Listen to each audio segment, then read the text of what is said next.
Selamat datang di channel Pemuja Malam. Jangan lupa like, share, and subscribe ya.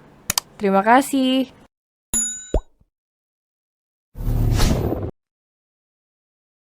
Chapter 31, Nyawa di Ujung Tanduk. Di dapur hanya ada Ririn dan Tasya saja. Sedangkan kedua pria besar itu sedang ada di ruang tamu membicarakan soal pekerjaannya. "Mas, ayo makan," panggil Ririn. Leo menoleh dan tersenyum. "Baiklah sayang, tunggu sebentar ya," ucap Leo. "Tuan, mari kita makan dulu, setelah itu kita bahas kembali," ajak Leo. Aska pun mengangguk. "Boy, ayo makan. Bukannya tadi kau bilang sudah tidak sabar ingin memakan masakan ontimu?" ucap Aska memanggil putranya.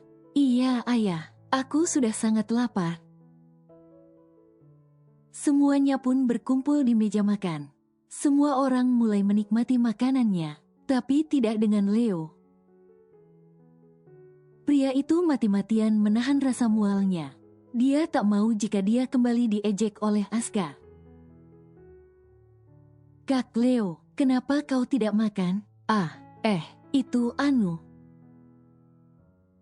Leo tiba-tiba kikuk sendiri. "Apa sih, tidak jelas banget," ucap Tasya. Leo berlari ke arah kamar mandi. Belum juga perutnya diisi sudah muntah aja. Ada apa dengan Leo?" ucap Aska. Ririn berlari mendekati suaminya dan memijat tengkuk lehernya dengan pelan. "Mas, apa tidak sebaiknya kau minta maaf pada Tuan Aska? Ini kan kamu sedang kena karma," ucap Ririn. "Maksudnya?" ucap Tasya yang sudah ada di belakang Ririn. "Rin, aku mau ngomong sesuatu sama kamu." "Ada apa? Sebenarnya aku hamil," ucap Ririn. "Wah, benarkah? Aku sangat bahagia mendengarnya," ucap Ririn. Tapi tiba-tiba dari arah belakang mereka seorang pria tertawa keras. Menertawai Leo yang masih muntah. "Mas, kok kamu ketawa sih?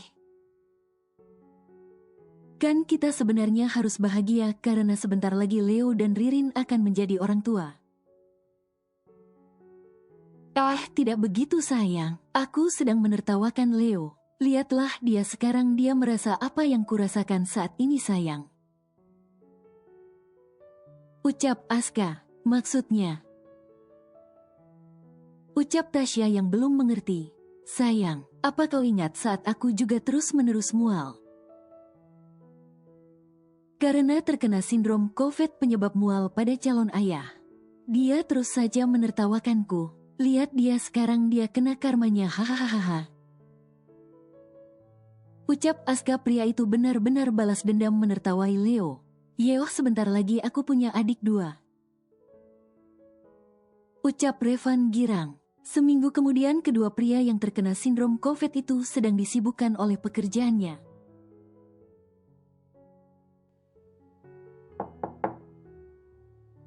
"Masuk," ucap Aska. "Maaf mengganggu, Tuan William sudah ada di ruang rapat," ucap Leo. "Dia bersama siapa?" ucap Aska. Leo heran, kenapa bosnya berbicara seperti itu. "Jangan bilang kalau bosnya itu suka sama adiknya Tuan William," batin Leo. "Leo, jangan berpikir yang macam-macam. Aku berkata seperti itu karena aku tidak suka jika dia mengajak adiknya. Aku sangat risih," ucap Aska. "Tapi Tuan, dia bersama adiknya." Aska menarik nafasnya panjang lalu menghembuskannya dengan kasar. Apa dia tidak bisa tegas ke adiknya itu? Seenaknya saja membawanya ke rapat perusahaan, ucap Aska dan bangkit dari duduknya. Aska masuk ke dalam ruang rapat itu dan mendudukkan pantatnya di kursi kebesarannya. Bahkan wanita itu tak punya sopan santun sama sekali. Lihat pakaiannya, kekurangan bahan. Batin Aska. Sedangkan wanita yang ditatap itu salah tingkah.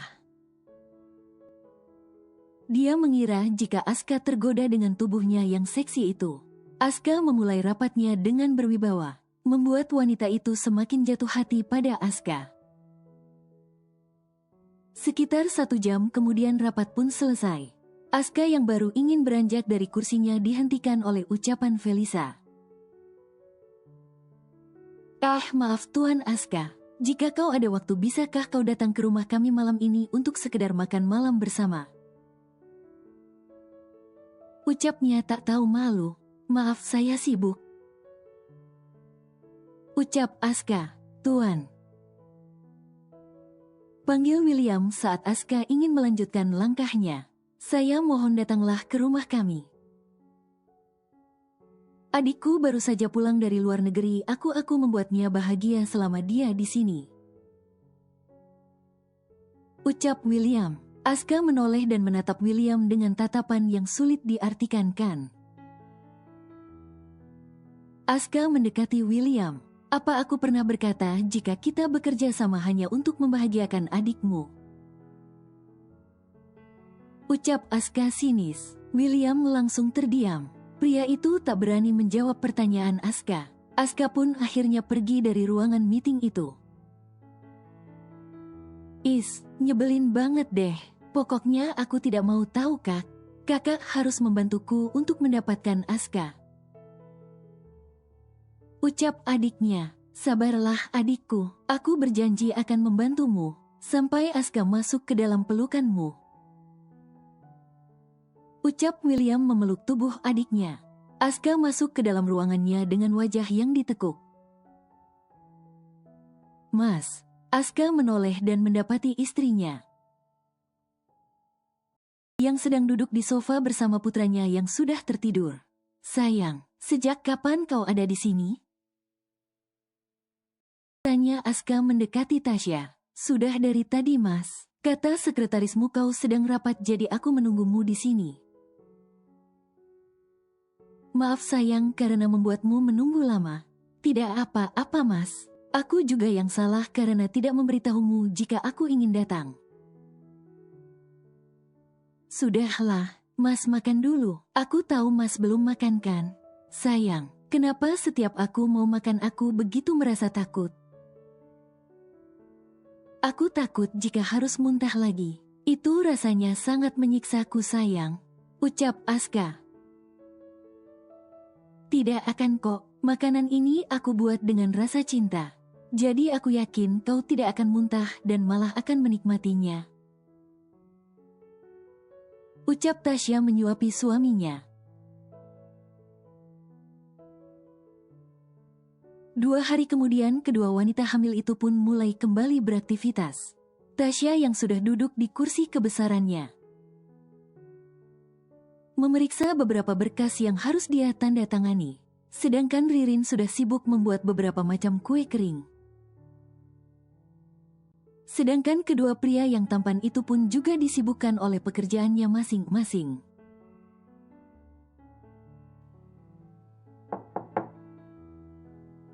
Masuk.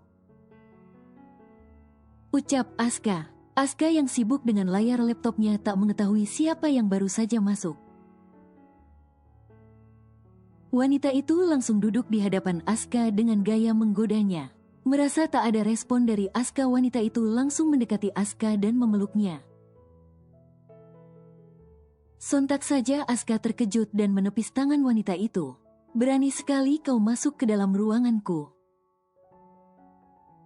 Ucap Aska. Tuan Aska, sabar dulu. Aku kesini ingin memberikanmu tawaran yang sangat menggiurkan. Ucap wanita itu. Apa kau tidak tergoda dengan tubuh seksiku ini? Apa kau ingin malam ini kita menghabiskan waktu bersama di sebuah hotel dan merasakan kenikmatan yang begitu luar biasa? Ucap wanita itu menggoda. Wanita itu dengan nekatnya menurunkan bajunya yang memperlihatkan belahan dadanya. Aska memalingkan wajahnya. Ternyata kau adalah wanita yang begitu murahan, Felisa. Ucap Aska. Kenapa kau memalingkan wajahmu, Tuan? Aku tahu kau tergoda. Apa kau tidak ingin menyentuhnya? Jika kau ingin yang lebih dari ini, aku siap melayanimu. Ucap Felisa tak tahu malunya. Ups, ternyata ada wanita murahan di sini. Ucap seorang wanita lainnya. Aska menoleh ke arah pintu dan betapa terkejutnya dia saat melihat sang istri ada di sana. Aska begitu takut jika Tasya berpikir yang macam-macam terhadapnya. Sayang. Ucap Aska mendekati Tasya. Yah, wanita yang kini di hadapannya adalah istrinya yang tak lain ada Tasya. Sayang, aku bisa jelasin ini ke kamu. Ucap Aska. Tapi Tasya mengangkat tangannya menyuruh suaminya untuk diam. Ternyata di dunia ini masih ada wanita yang sangat murahan. Dia memamerkan keindahan tubuhnya pada pria yang sudah beristri. Ucap Tasya. Felisa terdiam. Dia mencerna setiap ucapan Tasya. Istri, batin Felisa. Kenapa Anda diam, Nona? Anda begitu sangat cantik, tapi sangat disayangkan Nona sangat murahan. Siapa kau berani sekali mengataiku wanita murahan? Felisa tak terima. Terus panggilan apa yang bagus untuk wanita sepertimu, hah? Ucap Tasya tak mau kalah. Kau telah menggoda suamiku. Dia sendiri yang memanggilku ke sini. Ucap Felisa berbohong. Jangan sembarangan ngomong kamu, Felisa. Sedikitpun aku tidak pernah memintamu datang ke sini. Ucap Aska geram. Tasya tertawa, membuat wanita itu jadi malu sendiri. Suamiku bukan pria yang gampang tergoda dengan jala. Sepertimu. Ucap Tasya. Berani sekali kau. Ucap Felisa ingin menamparkan pipi Tasya. Tapi dengan cepat Tasya menahan tangan Felisa lalu memutarnya. Membuat wanita itu merintih kesakitan. Jauhkan tangan kotormu itu dari hadapanku. Ucap Tasya lalu menghempas tangan Felisa. Wanita itu dengan segera merapikan pakaiannya dan keluar dari ruangan Aska. Sayang, panggil Aska. Tasya menoleh dan tersenyum ke arah suaminya. Aku percaya padamu, Mas. Ucap Tasya. Hati Aska begitu tenang saat tahu istrinya ternyata tidak marah. Arg, wanita itu seperti kesetanan membanting semua barang yang ada di dekatnya. Sang kakak begitu terkejut melihat sang adik yang pulang-pulang langsung mengamuk. Felisa, ada apa? Tanya William. Tapi wanita itu terus saja mengamuk dan menghancurkan semua barang-barang yang ada di sana. Itu membuat William begitu pusing. Felisa, ada apa? Kenapa kau seperti ini? Teriak William. Wanita itu menatap kakaknya dengan tatapan amarah. Bagaimanapun caranya Aska harus menjadi milikku, teriaknya. Walaupun dia sudah memiliki istri, dia akan tetap menjadi milikku, teriak Felisa murka. William terdiam, dia mencerna semua ucapan adiknya. Apa betul Aska sudah menikah? Batin William, dari mana kamu tahu jika Aska sudah menikah? Ucap William, aku tadi datang ke kantornya, aku berniat untuk menggodanya.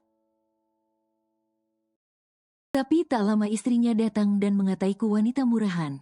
Ucap Felisa marah. Itu memang pantas kau dapatkan. Ucap William.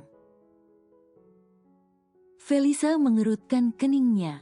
Dia tidak mengerti kenapa kakaknya berbicara seperti itu. Apa maksudmu? Ucap Felisa. Jangan mengganggu pria yang sudah beristri Felisa.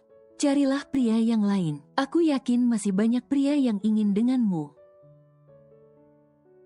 Ucap William. Tidak, aku tidak ingin yang lain. Aku hanya ingin bersama Aska saja. Ucap Felisa. Felisa sadar, almarhum ayah dan ibu tidak pernah mengejarkan kita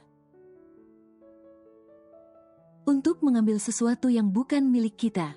Ucap William. Kenapa sekarang kakak malah tidak mendukungku untuk mendapatkannya? Karena kakak kira Aska belum menikah, jadi kakak awalnya ingin membantumu. Tapi saat tahu Aska sudah menikah, kakak mengurungkan niat kakak untuk membantumu. Ucap William. Hahaha, walaupun kau tidak ingin membantuku, aku akan berusaha sendiri untuk mendapatkannya. Ucap Felisa lalu pergi dari hadapan William. William mendudukkan bokongnya di sofa lalu memijat pelipisnya. Dia begitu pusing dengan sikap adiknya. Ini semua karena dia terlalu memanjakan adiknya itu. Ayah, ibu, maafkan William yang belum bisa mendidik Felisa dengan baik. Batin William. Sayang, apa kau tidak marahkan kepadaku? Mas, aku kan sudah bilang, aku tidak marah. Aku percaya padamu, dan aku juga lihat dengan mata kepalaku sendiri bahwa wanita itulah duluan yang menggodamu. Ucap Tasya. Saat wanita itu baru masuk, aku sudah mengikutinya dari lobi. Permisi Nona, Anda mau kemana? Ucap sang resepsionis. Saya mau ketemu dengan Tuan Aska. Saya adalah kekasihnya. Ucap Felisa tak tahu malu. Saat itu Tasya sudah berdiri di belakang wanita itu. Niat hati Tasya ingin mengajak suaminya untuk menjemput Revan bersama di sekolah. Tapi dia harus dihadapkan oleh ulat berbisa terlebih dahulu. Belum sempat resepsionis itu melanjutkan ucapannya, Felisa sudah masuk ke dalam lift. Nyonya, maafkan saya. Ucap sang resepsionis. Tidak apa-apa, biarkan saja dia. Aku ingin lihat apa yang akan dilakukan wanita itu. Ucap Tasya. Tasya pun mengikuti Felisa dari belakang hingga wanita itu masuk ke dalam ruangan Aska. Tasya bisa melihat dengan jelas. Wanita itulah yang duluan menggoda suaminya. Karena pintu tak ditutup rapat oleh Felisa, karena sudah merasa geram dengan perbuatan wanita itu, Tasya pun akhirnya masuk. Seminggu kemudian, semenjak kejadian di kantor Aska, Felisa tak pernah muncul lagi. Wanita itu seakan-akan menghilang bagai ditelan bumi. Mama, hari ini kau janjikan akan mengantarku ke sekolah. Ucap Revan. Anak itu terus merengek minta diantar oleh Tasya. Bagaimana tidak, semenjak Tasya memiliki kafe, waktunya untuk putranya sudah berkurang. Iya sayang, Mama akan mengantarmu hari ini. Ucap Tasya. Maafkan Mama ya, kalau selama ini Mama kurang perhatian sama Revan. Tidak apa-apa Mama, Revan tahu kok Mama dan Ayah kerja keras untuk Revan juga dan adik nantinya. Tasya benar-benar bersyukur memiliki Revan. Anak itu begitu sangat pengertian dengan dirinya. Beberapa menit kemudian Tasya pun keluar bersama Revan. Hari ini Aska tak mengantar Revan karena ada pertemuan dengan William. Tuan, sudah 1 jam berlalu, tapi Tuan William belum datang. Saya sudah mengabarinya, tapi dia tidak membalas pesan saya. Ucap Leo. Dia pasti mengurus adiknya itu, Cih. Ucap Aska geram. Sekitar 30 menit, mobil yang ditumpangi Tasya pun sampai di depan sekolah Revan. Dadah Mama, terima kasih sudah mengantar Revan. Aku sayang Mama. Ucap anak itu mencium pipi Tasya. Anak itu pun berlari masuk ke dalam kelasnya. Tasya yang sudah tak melihat putranya pun berjalan kembali ke arah mobil. Tapi sebelum masuk ke dalam mobil, Tasya melihat sebuah gerobak rujak buah yang sangat menggiurkan. Tasya pun berniat membeli dulu sebelum ke kafenya. Dari arah berlawanan sebuah mobil sedan melaju dengan kecepatan tinggi. Tasya yang sudah tak sabar ingin memakan rujak itu, tak melihat mobil yang mendekat ke arahnya. "Nona, awas!" teriak seorang pria. Pria itu berlari dengan kecepatan untuk mencapai Tasya. Tasya terkejut saat merasa tubuhnya sebelah terpental ke arah yang jauh. "Ah, perutku!" ringis Tasya. Pria yang menolong Tasya pun langsung menggendong tubuh Tasya dan membawanya masuk ke dalam mobilnya. Pria itu mengemudikan mobilnya seperti orang kesetanan. "Nona, tolong bertahanlah. Awas saja kau, Felisa. Jika terjadi sesuatu pada istri Aska, aku tidak akan membiarkanmu hidup tenang."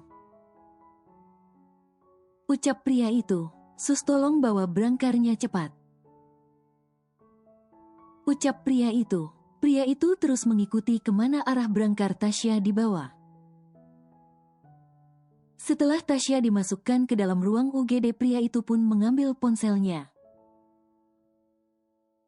"Halo, Aska, segera ke rumah sakit XXX. Istrimu sedang dalam bahaya." Bersambung.